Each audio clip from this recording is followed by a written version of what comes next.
Welcome to this video on adding fractions.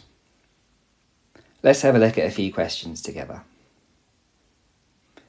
My first question is 1/5 add 3/5. You can see that both fractions have the same denominator. To solve questions like this, the first thing you need to do is add the numerators together. 1 add 3 equals 4. The denominator stays the same. 1/5 add 3/5 equals 4/5. My second question is 2/5 add 4/15. You can see that this time the denominators are not the same. The easiest way to solve this question is to turn 2/5 into an equivalent fraction. I'm going to turn it into 15ths. 5 times 3 is 15. 2 times 3 is 6.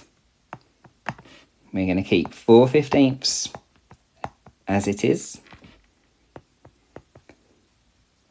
And then to add them together, we're going to keep to the same rule as before. First, add the numerators. 6 add 4 equals 10. The denominator stays the same. 6/15 add 4/15 equals 10/15. My final question is 1/3 add 1/4.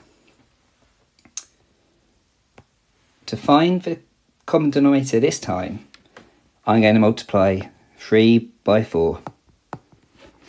My common denominator is 12. Now I need to find two equivalent fractions. 3 times 4 is 12. 1 times 4 is 4. 4 times 3 is 12. 1 times 3 is 3. Keep to the same rule as before. First add the numerators. 4 add 3 is 7. Keep the denominator the same. 4/12 plus 3/12 equals 7/12. Thank you for watching this video on adding fractions. You can find links to more resources in the description below.